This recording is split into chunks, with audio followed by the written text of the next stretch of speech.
Hey guys, my name is Michael James Peterson and welcome back to Michael JP Online. This is my, oh dang it, from the top.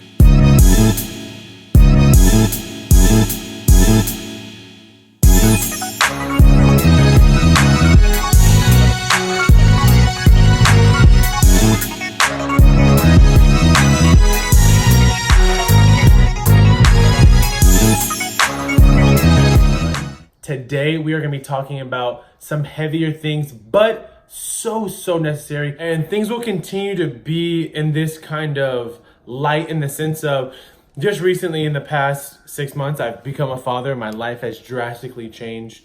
And in the midst of that, I have gone through transformative experiences internally.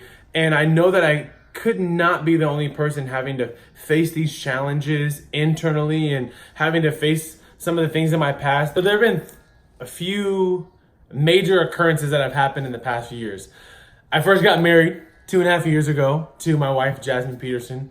And that whole transition was once again transformative, complete life-changing event. And then we got pregnant for the first time. And I remember I was at work and my wife sent me a picture of the 2 lines saying that she was pregnant. And sadly, 3 months later, on December 11th, 2017, we miscarried. 2 months after that, we found out that we were pregnant again. And then on November 24th, 2018, our daughter, Grace Michelle Peterson, was born. And I want to show some clips and some videos of what's happened in the past 6 months.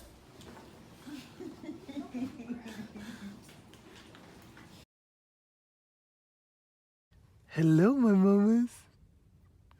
It's poppin'. Hey. Ha. What you know, mommy? What you know? Pop. Ah, what you know? Hey. What you know? I said my lip gloss is clean. My lip gloss is poppin'. What are you doing?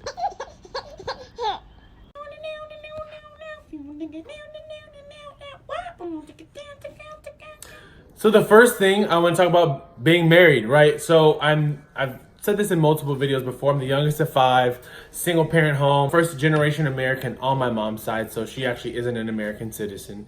And so my mom worked a lot. And so I had to teach myself. I had to Google a lot of things. I had to read a lot of books and I watched a lot of movies. But nothing could have prepared me for the insecurities, the hurts, the pains that I experienced while the first year of our marriage trying to figure out and play a role that I had not seen at home at first. And then came the first pregnancy. And I was telling all my close friends, like, hey, please be praying for us, we're pregnant. And I did not know that it would end the way it did. And so the second event was the miscarriage. And it's taking everything in me to want to talk about something that I haven't fully healed from yet, because there are still moments in my day where I'm driving and I think about it, and it's hard to realize that having one child doesn't erase the pain of losing one. And I think about what that child would have been and who they would have been and what they would have done. And so it still can be a tender spot for me. And in the midst of that, my wife, who physically went through the miscarriage, it was hyper focused on her, as I believe it should be at the time, to focus on making sure she was okay, because miscarriages are crazy things to go through. And it took a friend coming up to me and asking me, how are you doing? And I hadn't even spent time going through that. I had to read articles to try to figure out, because I felt so selfish that I was hurting too, and I wanted to say something, and I wanted to call, and I wanted to cry, and I wanted to scream, I wanted to yell. I was sad, I was angry, and I did not know if it was even okay for me to feel such things, because my wife was going through so much. And so a lot of the times as a man in that situation, you become the silent sufferer. And there was many nights where we were laying in the bed and I was wide awake and trying to stifle my tears with the pillow, because I just was in such agony. And I did not want to lay that weight upon my wife. So I quieted my suffering in that. And then came the second pregnancy. And just to be very honest and very frank, intimacy with your spouse after a miscarriage becomes something so scary because of what has just happened. And so for us to even be pregnant again, we were happy, but there was a reserve of, okay, let's just see what happens. And so, we hit the 3-month mark, we hit the 6-month mark, the baby's moving, the baby's healthy. And I still remember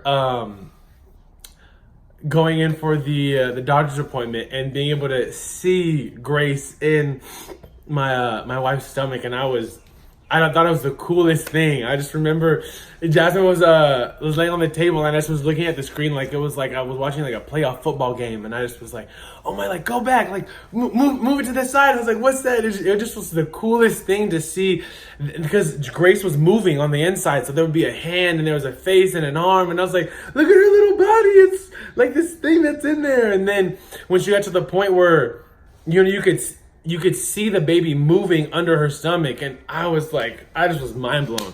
Side note, women are beasts. Like, that's just, to see a woman give birth, I sat there just like what did I do in this? Like, this is, man. Kind of wanted to just be like, I don't want to be a woman, but like being a man's kind of like, I don't get to do that. I want to like push her. I can't birth a child and then after the child's born, feed the child with my body. What? So if there's any woman watching this, just know that I recognize your beastness. Different level. And then Grace came. And Grace has been, I'm like over here moving. You see my legs right now. They're like doing circles. So I'm so excited. Grace is the best baby ever. And and anyone watching this that has a baby, we can fight on it. My baby's the best. Period. Grace is the best baby ever. She's so fun. She loves to engage with everybody. She smiles all the time. There's times when she'll just put her hand on my face and hold my cheek. I have been gifted something so special. And all of that, there's this big void, this big emptiness of I have no idea what I'm doing. And once again, I've never seen it before. So now I'm having to be a husband when I've never seen the role played out. I've now had to be a father. I've never seen the role play out. And right now, my dad is unavailable. And that creates a whole nother level of anxiety, pain, frustration that I've never felt before. Growing up, I never was really attached to the fact that I needed my dad. He's not here. If he wanted to be here, he'd be here. That was like, my thinking at the time. It is what it is. I never knew how much I needed my dad until I became one. And now I just have moments and things when I just want to call my dad and talk to him. And I can't. And I know I'm not the only one with this kind of life where they're sitting here trying to figure out how to maneuver the weight of responsibility, but the wound that you were never taking responsibility for yourself. You were never someone else's responsibility. You had never had another man to take you under their wing, to show you the ropes, to shave and do all these things that you have to go to YouTube with for now. There's so many voids, and in the midst of that can come an anger which is masquerading as a hurt. And I wanted to share that this is my journey through fatherhood. And I wanted to be vulnerable and share because there's so many things out there in society that create this culture where men showing emotion is feminine or it's emasculating for a man to emote.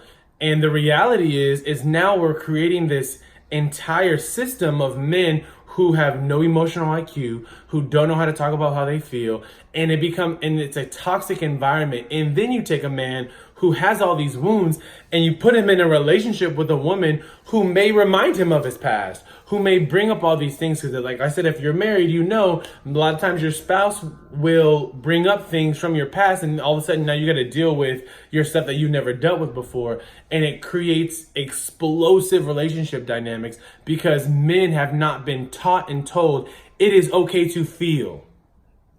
It is okay that you feel that way.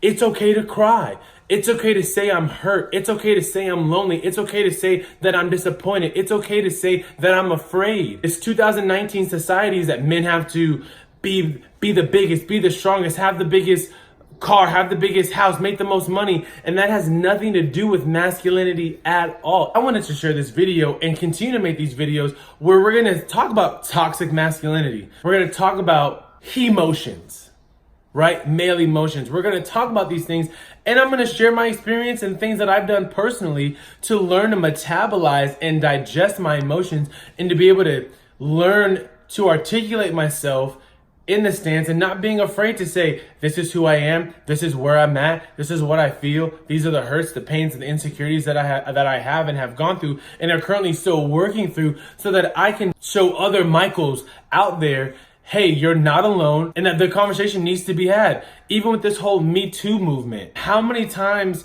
when it comes to sexual abuse and verbal abuse, sexual harassment in the workplace, those things are super highlighted when it comes to women, but men go through the same thing. What about the men that have been sexually abused? What about the men that get sexually harassed at work? Because it happens. And this is a conversation that I want to start bringing about and talking about. If you're watching this video, I want you to please continue to subscribe, share, comment. I want to hear your thoughts and perspective. I'm not afraid to talk about it. There's nothing that's off the table. Here I am. I'm unashamed of who I am because God has made me who I am. And that has been the biggest focal point of my life and in the transformation, is that these things didn't happen just because I'm so in tune with who I am. No. I've had to learn to be in touch with who I am and then take that to God. And in my relationship with God, learn the practicalities of having a spiritual marriage. Being a spiritual man, even though I may still be hurting, even though I still may have insecurities, even though I have no idea what I'm doing. I have no idea what I'm doing. And neither do you. But God. Hey! Yes, Lord, but God. And God will continue to work in and through my life. I did want to share a scripture with you guys because it has been the constant encouragement in my life. And it's 2 Chronicles 16:9. The Bible says that the eyes of the Lord range throughout the entire earth to strengthen the hearts of those who are fully committed to him. And I believe that my wife, my child, have been the products or the byproducts of me choosing to have a full commitment to God. And that's the only way I'd be able to stand here before you today, even making this video, is that above all else, I've had to commit myself to my relationship with God, and everything else has flowed from that. But as long as I stay committed to God, God will continue to strengthen me, and he will strengthen you if you fully commit yourself to him. And I don't know if you're in the Los Angeles area, by all means, if you want to find me on Instagram, find me on Facebook, please, I would love to do a personalized Bible study with you if we're close enough. And if not, I have friends and family all over the entire world that can help you out. So please don't be afraid to reach out. So please comment, subscribe, share, subscribe, not speaking English. This is the journey through fatherhood. My name is Michael James Peterson. This is Michael JP Online. And we're out. This is Grace Michelle Peterson.